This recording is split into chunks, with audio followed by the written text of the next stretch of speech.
Hey, what's up, what's up, what's up, what's up, good people? It's your girl KB. You know what I do and you know why I do it. I'm going to say the devil is a liar. This is the third time I've attempted to make this video. One of my phones is not working properly, so I'm just going to leave it where it sits and I'm going to try a different phone. Amen.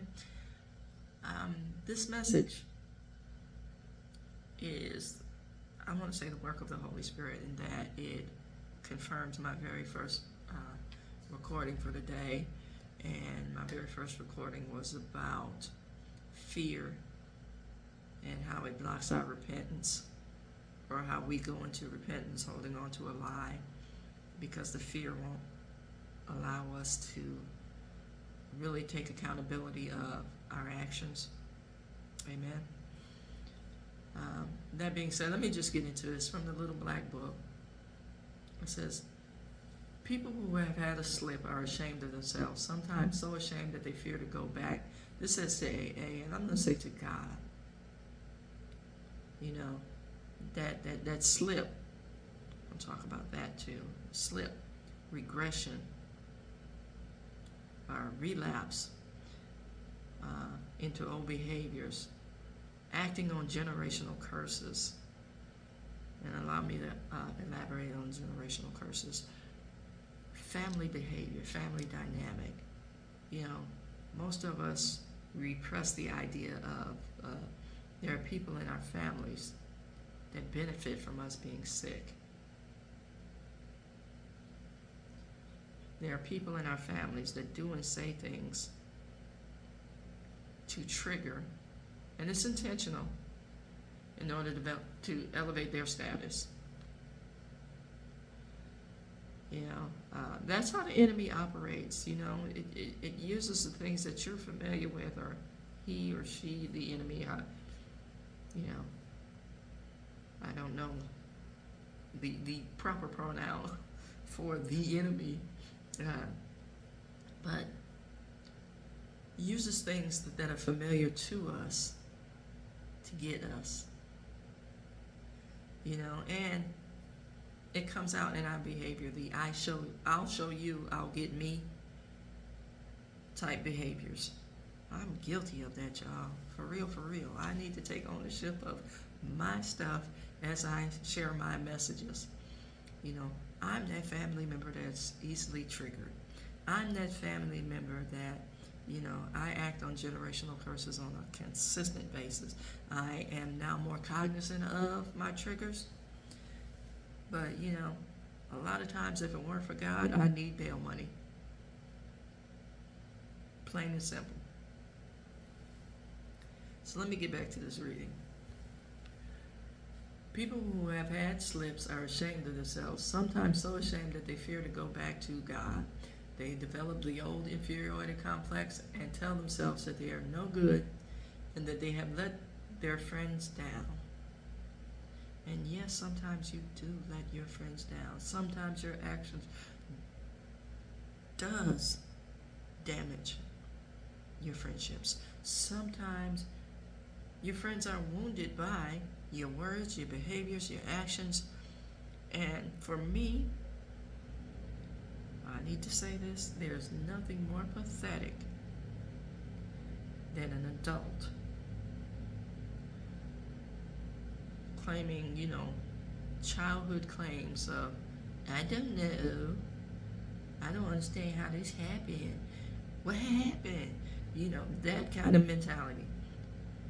And, you know, to quote my grandmother, you were big and bold when you did it.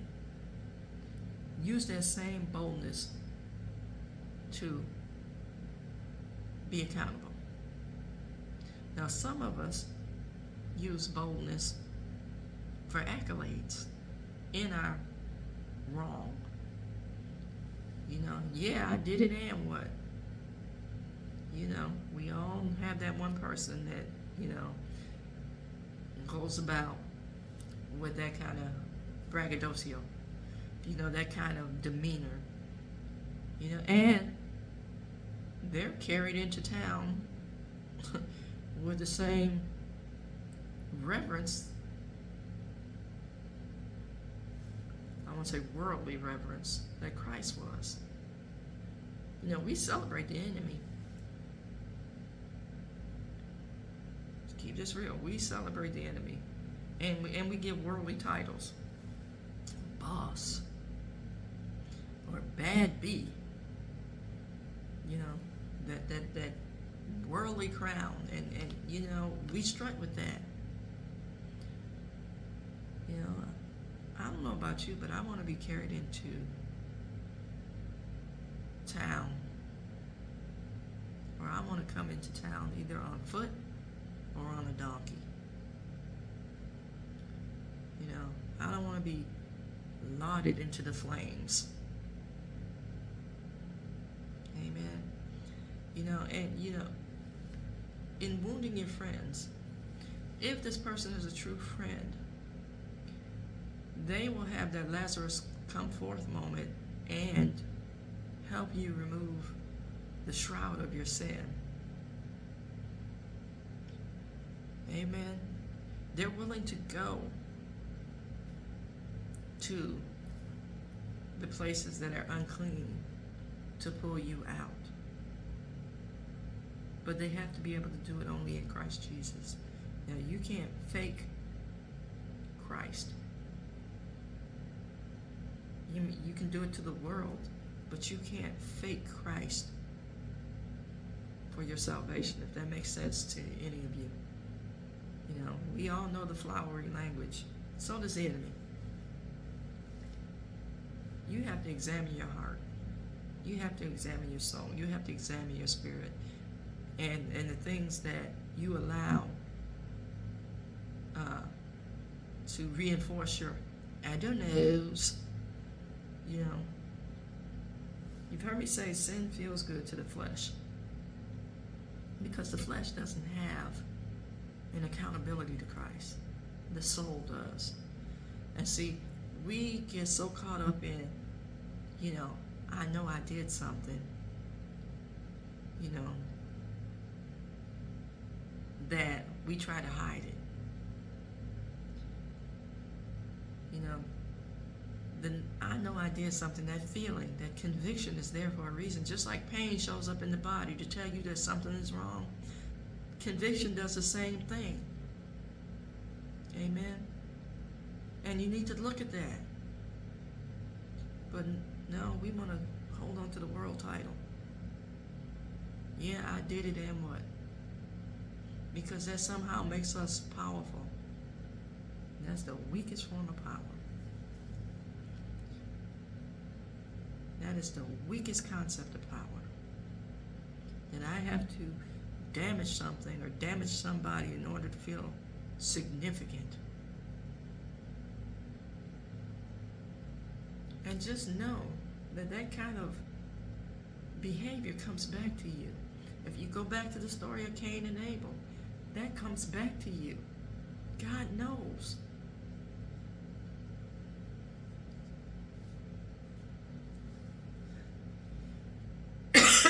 Excuse me. It says, this state of mind, and that's knowing that you let your friends down and thinking that you're hopeless and, it'll never be right. It says, this state of mind is perhaps worse than it was originally. They have probably been somewhat weakened by their slip. So each time takes you a little further from God. Each time that you ignore, each time that you deny, each time that you gloss over, takes you a little further from God. It says, but their training cannot ever be entirely lost. They always know they can go back if they want to. Do you want to? Then you know what you have to do. Repent, repent, repent. Take accountability. Make amends. You've heard me preach this. It says they know there is still God's help for them if they will again ask for it. If my people who are called by my name shall humble themselves and pray, then will I hear from heaven and heal their land. What land are you building on?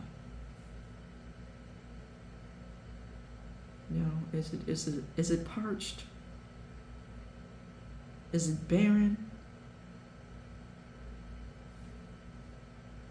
It says, do I believe that I can never entirely lose what I have learned? Do you believe God can and God will? Through prayer, through repentance, trust God to restore.